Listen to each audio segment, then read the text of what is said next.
after time, I've done my sentence, but committed no crime. Oh, there were some crimes. And bad mistakes, I've made a few. Oh, there were some mistakes. I've had my share of bad kicks in my face, but I've fought through. And I need to go on. Yes. Season 27 has come to an end, folks. And we have champions. No one would have expected it. The Vegas Knights cleaning up house, taking it to the bank, braising the cup.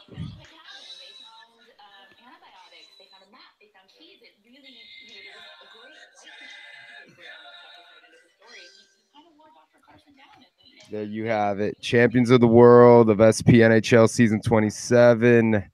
The Vegas Knights with me tonight. The GM, Red. What's going on? What's up, buddy?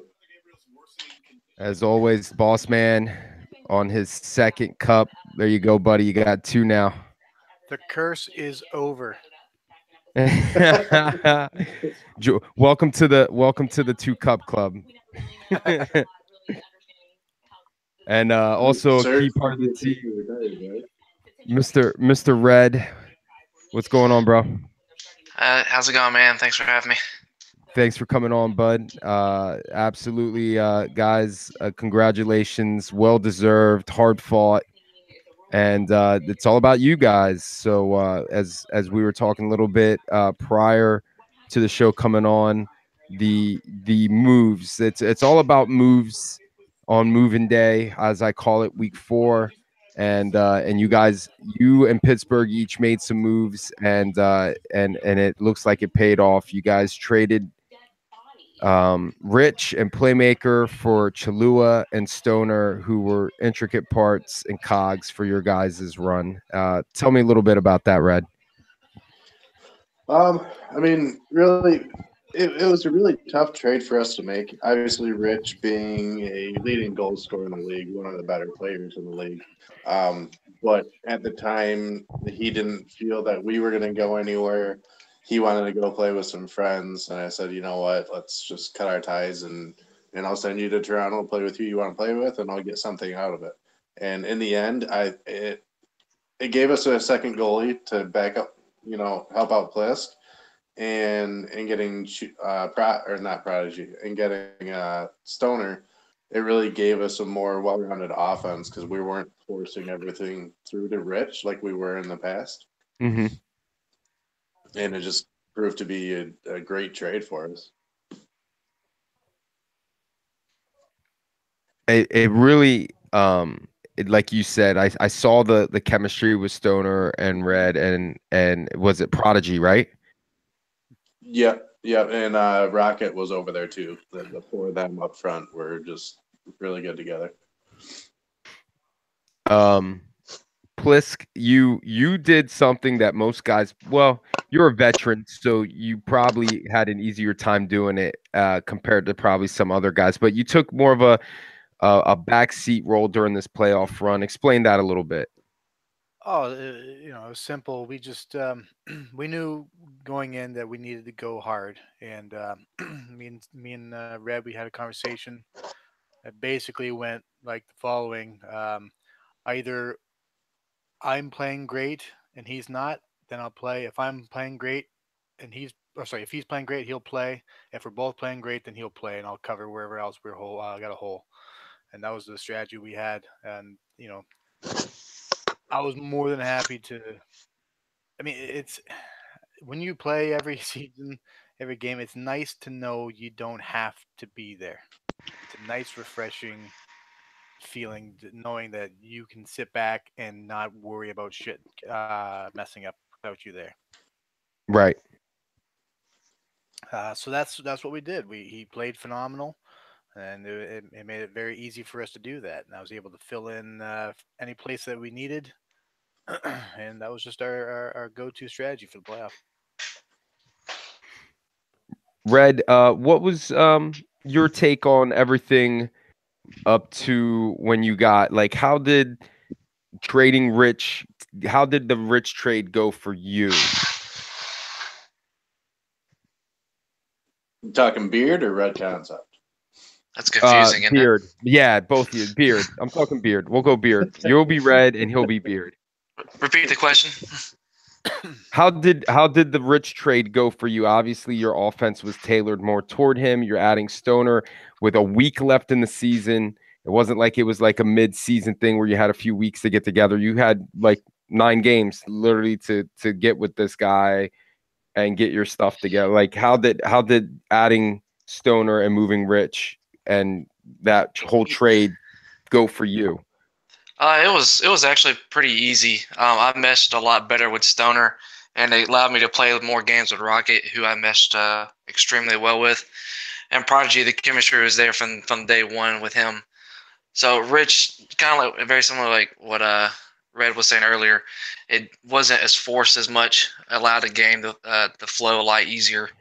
Not taking anything, saying anything bad about Rich at all, but Right. it kept us from forcing it to him because the dude was just amazing. But it just allowed the game to flow a lot easier and everyone to get momentum on their side. Now, going into obviously you make the moves, you're getting the chemistry, you get into the playoffs, you face LA, you guys take them down 4-1. Then you go against who was your next opponent after that? Colorado. And you take them down 4-1. And I was surprised by that. Give me a little bit on the Colorado.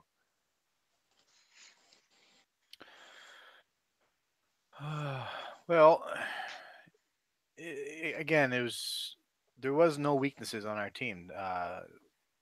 Our strategy for them was just to keep putting the puck on net. Don't give them any chance. Keep them on the outside. The basics. And oddly enough, that's all you needed. I don't I don't want to make it sound like they didn't perform because they were a great team. It's just we did the simple things that everyone talks about, and they worked out. Right. With like Colorado and LA, I mean, when being over in the West, it seemed like there was only 2 teams that were well-rounded enough. Not saying that the Colorado LA games were easy. Just to be honest, I think LA was the toughest series besides Pittsburgh. But it seemed like all the most balanced teams were really out in the East. So just Anaheim was the most well-balanced, and as far as being tough, they were probably the toughest. Them in LA. Right. So you guys take down Colorado, you go to Anaheim. What was the key for that one? Keeping the high percentage shots away, like the blue line shots, the forces through the middle, the crashing the nets, keeping that under control. That's their main strategy, and focusing on that made it possible. And you guys did a great job at it. Going now into the finals. Talk to me about the finals where you guys took that L. Yeah, I mean, like what was it like? We were going. I thought it was a fluke. We were confident in our ability to win. Going in, obviously, we found out Chula would not be there night 1, and he might not be available at all at that time. Plus, had to step in, and he did a tremendous job putting us up 2-1 in the first night. And then Chula took over from there with a shutout in his first game back, and then we closed it out. But just everybody playing as a team. The entire playoffs, everybody's saying, don't feel like you need to play me if things aren't working. Just do what we need to do to win. I mean, Beard was one of those guys. If he felt like he was playing bad, he said, don't feel like you have to play me.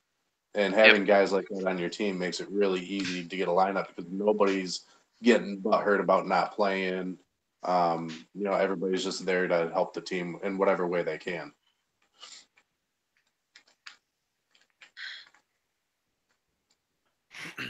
So I'm watching game 2, and I kind of briefed this with you guys. It's 3-0. We're staring at, Pittsburgh possibly going up 2-0 against you guys, and and and there's still a calm like on the ice. You guys didn't break what you were doing from anything. You know what I mean? Like there wasn't a panic. Nobody was getting frustrated with each other. We just kept on saying, we believed in one another. We kept on communicating on the ice, saying what we needed to do to change it, and just keep at our game. Take what they were giving us, and don't force a win. Take it. And you guys did. You guys slowly chipped away at it. And as I said, the key I always believed was West Side for Pittsburgh from the very beginning.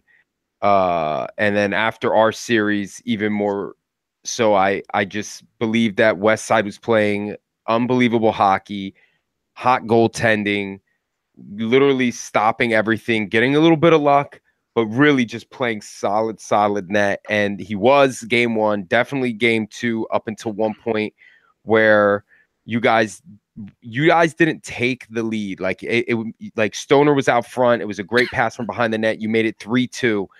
But at that point, like I could just see, like it was almost like the momentum went your way, and West Side, it almost looked like you broke his back. Like I always said, he put the team on his back. You literally, like I seen that goal go, and then later on in the third, you guys tied it up, and I was like West Side's back is literally broken. I even posted it in the player chat, like at West Side, please get him a hospital stretcher. His back is broke from carrying Pittsburgh. Like literally that point on, you guys it just clicked, and we're just all over them, and it was just Vegas style hockey. You guys just were playing them, taking them out of their game, and I was just impressed by what you guys did coming back from that and then keeping it going.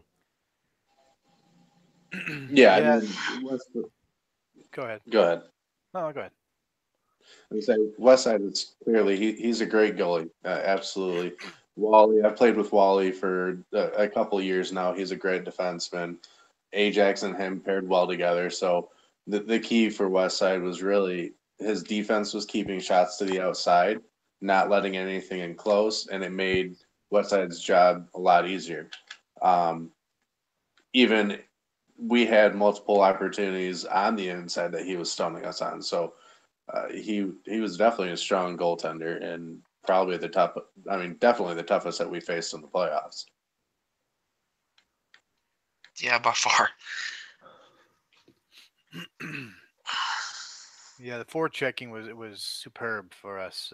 That's what created so many opportunities for us, and eventually, no matter how good a goaltender is, sometimes the game just does not let them come away with a win. So you just as long as you put the puck on net, shit's gonna happen. And eventually, he wasn't able to stop them all. And we were able to tie it up. I don't think we broke his back like you like to say there. Nah, you broke his back. My man can't even walk right. Did he even register? He needs season 28 off. His back is still broke. The reason I say it is because in the following game, it went on a marathon. We ended up going. I know. It was crazy. I think it's fair to say Pittsburgh broke his back, not us, because they didn't bail him out the way they should have. No, but he did respond back. Like they did respond back game 3, and that marathon game. Oh my God! I don't know how many times I must have jumped out of my seat. Like there it is. Oh shit! Like it was unreal, boys. I thought it was gonna be like one of that New Jersey overtime game, like going into 3:00 in the morning. Oh my God!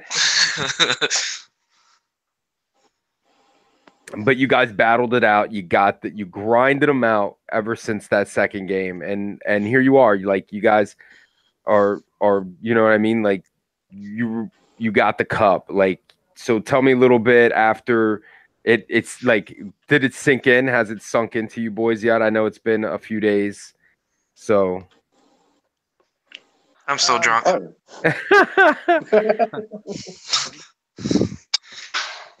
Yeah, I no, know that. I know X opened up some bourbon right after we won. Nice.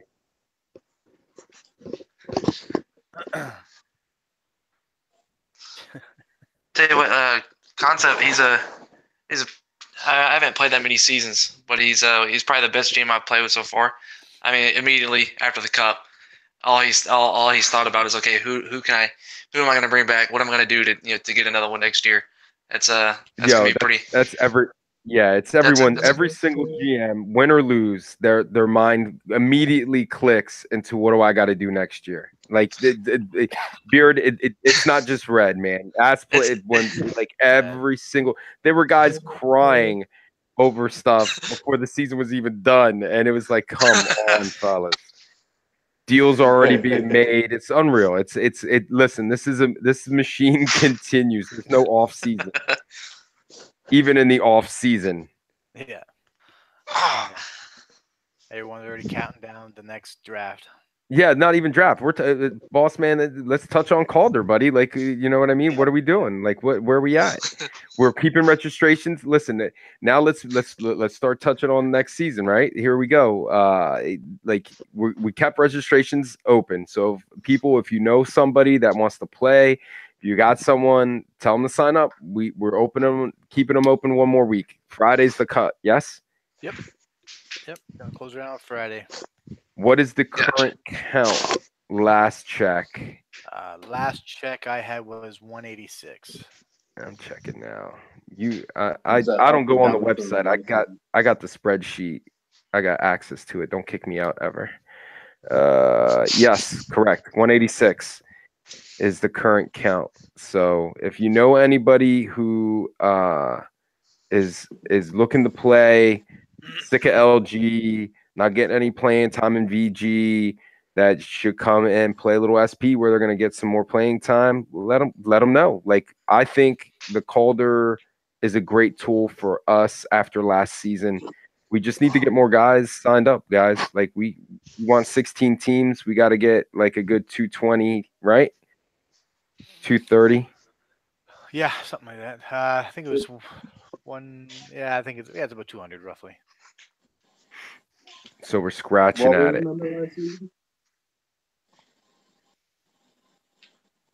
There's 11 signed up that I haven't added. Actually, looks like a couple of doubles in there. So yeah, you're looking at another maybe 10 names to add. Excellent. So we're right there. We got our 16 teams just about. That's perfect. When are you going? So are you switching any GMs out? I know that is a question being asked. Yes, likelihood there'll probably be some swapping. All right. Going to get better numbers and options, but I would not be surprised to see some names changed. I've already voiced my opinion on the voting, non-voting thing that was going on. So, and then obviously Calder. So we're closing Friday. Let's start doing the little math timeline here, boss man. Putting you on the spot. The 16th will be closing registration. I'm assuming that night you'll do GM swaps. Yep. Correct. Yes. Some that night and some the night before. And then moving to Calder will be the 21st. No. The Calder is actually this Wednesday. The 14th. That's how are we doing the Calder on the 14th when you closing registrations on the 16th? Because I'm going to do it Wednesday, Thursday, Friday, Saturday. I just remember how we did last season. We just added guys as it went. Yeah. All right. So Calder starting the 14th. Registration closed 16th. New GM 16th night. Resigns due by the 18th at midnight. Sunday would be at 8 p.m. 8 p.m. Yeah. So Sunday by 8. So we'll know the cap number on the 16th. Yep. And then draft on the 20th, correct? Correct. At what time? 8. SPNHL draft, 8 p.m. So there you have it. Like literally, there's the off season will consist of 2 whole days after tonight, fellas. Because Calder, do you have volunteers for Calder? Do you know who the GM? Like, how many rookies are we looking at? You don't have this. Like, I don't see the sheet set up No, as. I don't have those numbers just yet, but What?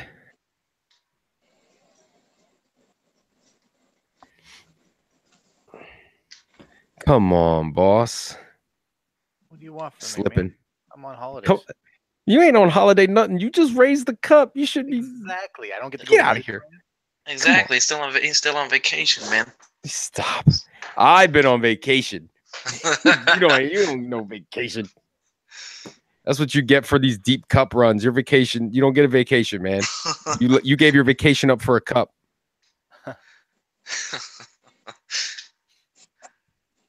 Still got all the parades and shit to do. So yeah, you got your one-on-ones. You guys got to have your combine. Yeah. Got to get forget the parades. Combine time, buddy. You got to start having your interviews. Are you gonna do like you did last time? Are you gonna start breaking up the rookies and obviously you don't have the numbers yet, but then start messaging them, see who answers you back, and then start putting together a roster? Are we gonna do it like we did last time? Me and you gonna get together and just start breaking the rosters up? Yep. Because it was perfect the way we did it. No need to break it. So just let me know when you want to do that, and I'm down. Did you say you knew who the GMs were going to be for the tournament? No. No, we need to see We did how many we have first. Yeah, we usually break.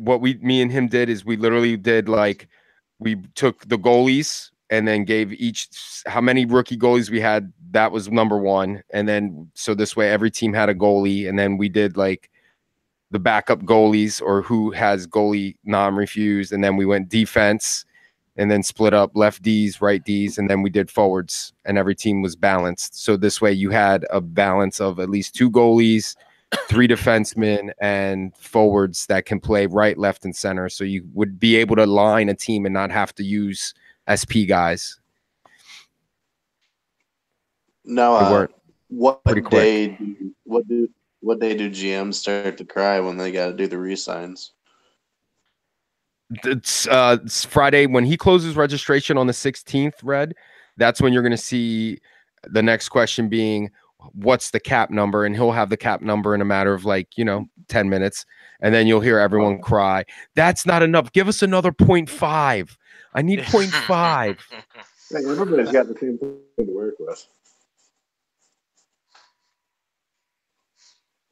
Exactly. And listen, everyone cries about it, but there's a reason it's done. And there's a reason that, the only reason you see teams getting stacked is because a different conversation, but I think trades, a lot has to do with trades, man. Like just the trade system is kooky sometimes. That's all. Yeah, and I've talked to Plusk about that too. And there's nothing. There's no way to fix it. There's no way to fix it. You gotta find an outside entity that's not involved with the league that has no pull. Here's my personal opinion. You know how in fantasy, I'm a fantasy football player, and sometimes they have these trade rankers where you put like player A traded for player B, and then it pops up their stats. Like we need to do a spreadsheet where you plug in player A's stats and then plug in player B stats. And if it comes up green, you can do it. If it comes up red, sorry, you have to do something else to make this green. You know what I mean? Like it's just some sort of formula. That's all. Because right now it's just like it. That's a great idea. GMs that draft well, scout well, build well, that don't do many trades, maybe 1 or 2 moves when needed, are getting outplayed in the playoffs or in critical situations because other GMs get pushed into trading away all their good players for nothing and then stack a team. And now you got a team with like 6 guys that would never play together or get drafted together because of cap reasons. But because this one GM's tanking, it becomes a possibility, and it's bullshit. Like, it just angers me sometimes. Understandably so. Yeah, well, it's just, you know, everyone bitches about it differently, but that's my gripe. Stupid poor Cuban. Holy crap. So, as always, it has been an excellent season. I appreciate you guys coming on. Congratulations on an amazing run. And again, congrats, fellas. Thank you. Thanks. And I look forward to next season 28, and hopefully you guys, you know, I don't want you to repeat. That's all I gotta say. I can tell you this: I'm going to have basically a different team next season. 100%. I can't resign many guys. Yeah. Hey, listen, I'm starting from scratch myself. I'm not, you know, Choku's not in the fold. I'm switching to be more of a center this season. I'm not going to play much defense. I'm kind of just packing it in myself. So I'm looking forward to playing a little something more with guys that I like hanging out with and don't give a shit so much about winning, and more like you know, just having a good time, busting stones. Yeah, I mean, at the end of the day, we're all here to have fun. No. You could say that because you just want a cup, but everyone else is telling you to go suck it because they want to win a cup. Hey, Beard, you just want to have fun? That's the only reason why I played with Vegas. So yeah. Oh, of course it is. Of course. It is. Nah, listen. Each GM has their group of guys that they'll do anything for, and then there's those guys will do anything for that GM and that team, and you got those clicks. You see them on the re-signs all the time. But at the end of the day, if you're not competing, guys will let you, like, you know who you're going to want to draft to compete, and so yeah, absolutely. Red's full of shit. He's just playing for another cup. Fuck out of here. Can't trick me, Red. So, Plisk, I'm hoping we'll do another show next Sunday. We'll review where we're at with the Calder and what we're looking at for you know, teams, GMs. I don't know who else will be on with us, but you still down? Yeah, always. So, Red, thank you for being on. Congrats again. Thanks, man. Appreciate it. Oh, confusion. Yeah, no, your Beard. I'm Beard. Your Beard.